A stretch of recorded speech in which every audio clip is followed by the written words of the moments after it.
In December 2022, a team of wildlife biologists in South Florida was following a signal. The signal came from a radio transmitter stitched inside a 13-foot Burmese python named Loki. During breeding season, male pythons like Loki were used as scouts. They moved through the swamp looking for large females, and researchers followed, waiting for Loki to lead them to a breeding female they could remove and euthanize. It was one of the most effective tools anyone had found in 4 decades of trying to control an invasion that had already rewritten the ecology of one of America's most important wilderness areas. That morning, Loki's signal was stationary. It had not moved in hours. When the team arrived at the coordinates, they did not find Loki coiled around a female. They did not find Loki alive. What they found was the head of a 13-foot Burmese python, severed, cached beneath a stand of cypress at the edge of a canal. And on the trail camera mounted nearby, returning to the site to feed,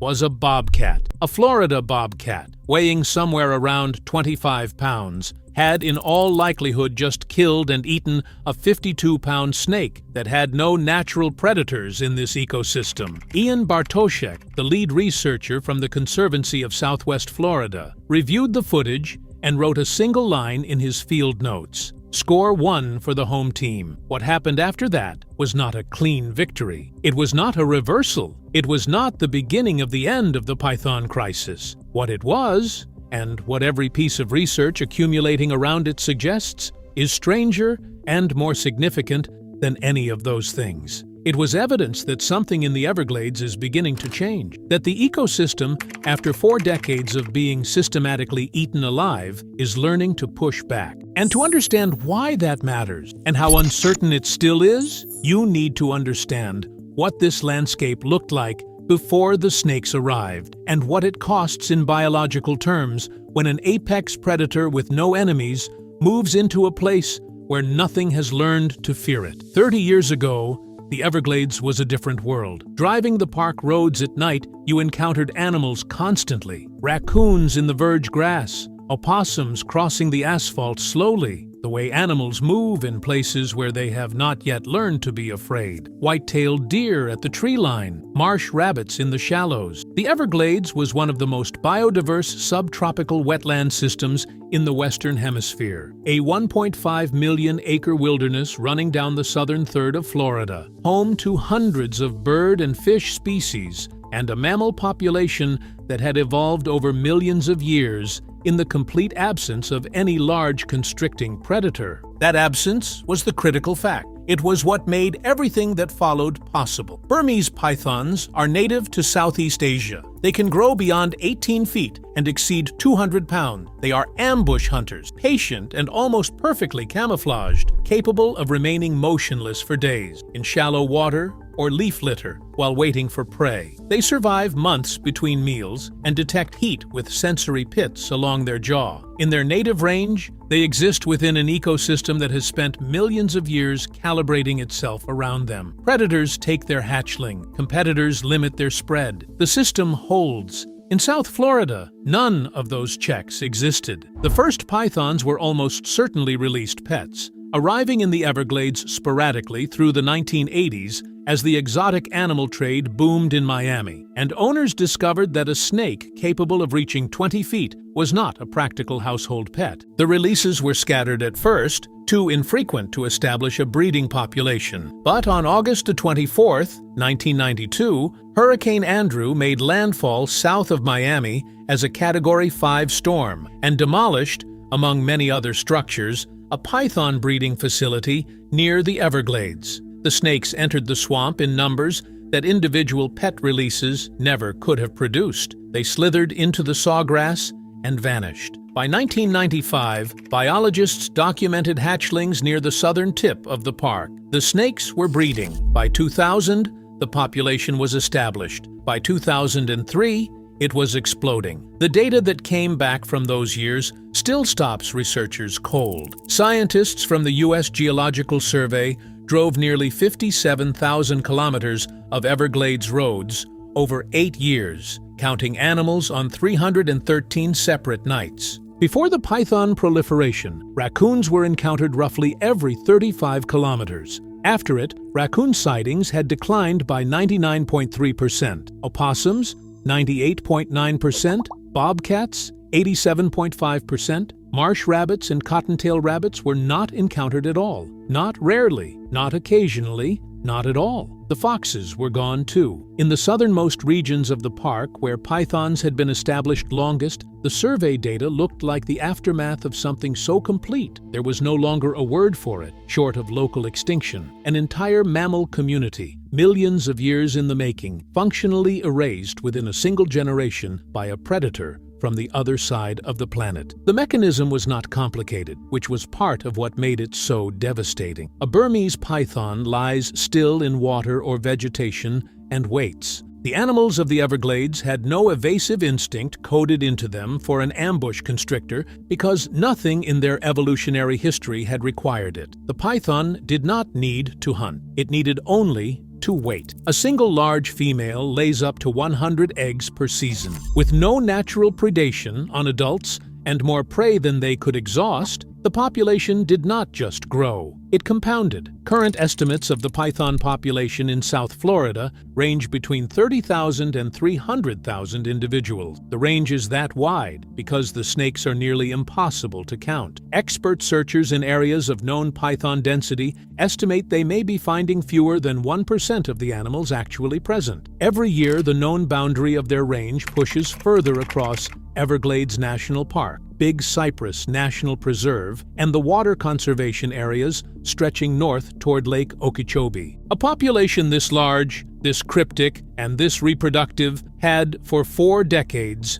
no natural check. None that anyone had documented. None that anyone expected. If you have found this worth your time, subscribing takes 1 second and means you will not miss what comes next, because this is where the story gets genuinely complicated. What Ian Bartosek and his team set out to do was remove pythons, their scout snake program, releasing radio-tagged males before breeding season and following the signals to clusters of breeding females, had become one of the most productive removal strategies in the field. Since November 2024 alone, Bartosek's team had removed more than 6,500 pounds of python from the field. But the work of following tracked snakes through thousands of acres of swamp, season after season, generates something beyond removal data. Researchers moving through python terrain at night, following signals into places that receive almost no other human foot traffic, begin to document the texture of what is actually happening between species. And what they began to see, accumulating slowly across separate incidents over several years, was a pattern no one had looked for and no model had predicted. In 2019, researchers found a python carcass in a cypress stand, with long claw marks raked along its body, cached in a style consistent with the food storage behavior of a wild cat. In 2021, a female python turned up with bite marks and a puncture wound matching bobcat teeth. That same year, a trail camera in Big Cypress National Preserve captured something that had never been photographically documented in the history of the Florida python invasion. A bobcat arrived at an unguarded Burmese python nest, and over the course of several days returned repeatedly to eat the eggs, cache them in surrounding vegetation, and uncover them again to continue feeding. This was the first confirmed observation of any animal in Florida preying upon python eggs. The images were published in a peer-reviewed journal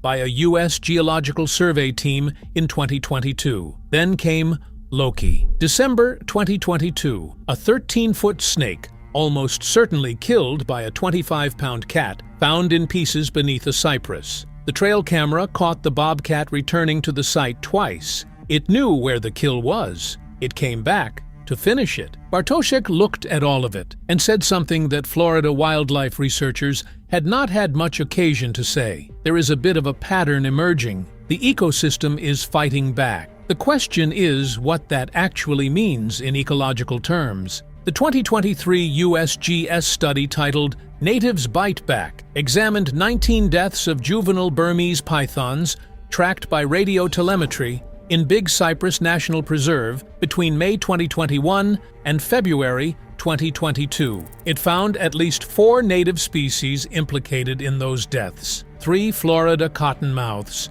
5 American alligators, 1 hispid cotton rat, a rodent roughly the size of a large mouse that killed a baby python 106% of its own body weight, the largest predator-to-prey size ratio ever documented in this size class, and 3 mesomammals, including bobcats and raccoons, animals whose adult populations have themselves been decimated by the very snakes their young are now eating. The native predators killing juvenile pythons include, in some cases, the same animals the adult pythons have reduced to remnant population. The ecosystem is fighting back with what the invasion left it. The documented list of python predators in Florida has grown: American alligators, Gulf Coast indigo snakes, American crocodiles, Florida cottonmouths, bobcats, Florida king snakes, which in October 2023 produced the first documented case of a king snake consuming a hatchling python, red-shouldered hawks taking juveniles near water, swallow-tailed kites, possibly Florida panthers,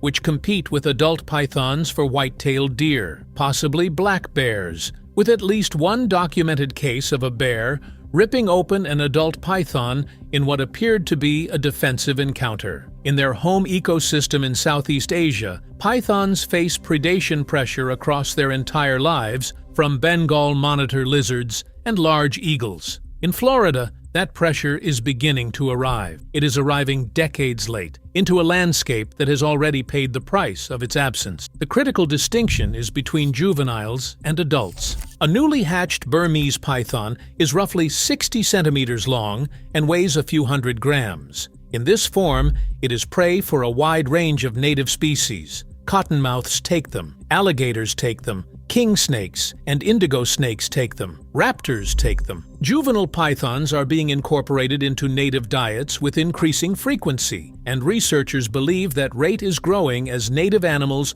accumulate exposure to the snakes and begin to recognize them as food. An animal that survives by occasionally eating juvenile pythons passes something forward, not only genetically, behaviorally. The knowledge that this prey item is catchable. That knowledge spreads through a population the way any learned behavior spreads. Slowly, across generations, but it spreads. The adult python is a different problem. A mature female in the Everglades may exceed 200 pounds and 17 feet. It has no fear response shaped by predator pressure in this landscape because no such pressure existed until recently. Alligators and adult pythons can and do kill each other, but at large sizes, the outcome of any individual encounter is genuinely uncertain. Video captured in December 2023 along the Shark Valley Loop showed an alligator roughly 10 feet long with a python's head in its jaws, lying almost motionless in the grass for hours. The python was not cooperating. Alligators are not hunting adult pythons systematically. They are encountering them opportunistically. That is not population control. That is ecology producing exceptions in a system that still belongs to the snake. The human removal effort has run in parallel. The python elimination program had removed more than 23,000 pythons from South Florida since 2000. A 2025 partnership with the company Inversa helped the Patrick Contractor Program remove 748 pythons in July 2025 alone, more than the entire previous year's total. The 2025 Florida Python Challenge brought 934 participants from 30 states and Canada and removed 294 snakes in 10 days, the highest total in the event's history. Researchers noted that 23,000 removals against a population estimated at up to 300,000 represents meaningful pressure at the margins and something well short of control at the core. Eradication, a 2023 research paper stated plainly, is not possible. Control is problematic. What remains is the slower, stranger question: whether the rate of native predation on juvenile pythons is significant enough, applied across enough nesting seasons and enough cohorts to actually bend the population curve. Whether the bobcats eating eggs, the cottonmouths taking hatchlings, the king snakes consuming newly emerged snakes in the grass, together constitute something that could, over decades, add up to biological resistance. Andrea Currylow, the USGS ecologist who led the research documenting the first bobcat-python nest interaction, said this: "The native species are learning, they are adapting, they are able to be more resilient to an invasive species. What she did not say, and what the data does not yet say, is that it is enough. The Everglades is not recovering.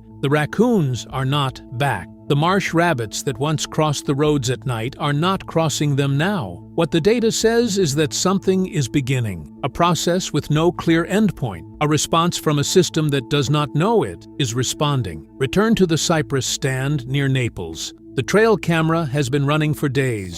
It records the bobcat arriving at the site. It records the animal feeding from the cached remains of a snake more than twice its own weight. It records the bobcat leaving and returning. At some point in the footage, the animal pauses at the edge of the frame, ears slightly forward, listening. Then it moves back toward what it came for. In the frame, there is the cypress and the water beyond, and the dim shape of what was, until very recently, the unchallenged apex predator of this landscape. The bobcat lowers its head. It eats. It does not seem to know that this is remarkable. It seems to know only that it is hungry, and that the thing in front of it is food, and that it has been here before and knows how to do this. Whether that knowledge spreads far enough and fast enough to matter is the question the Everglades is still answering. Subscribe if you want to be there when it does.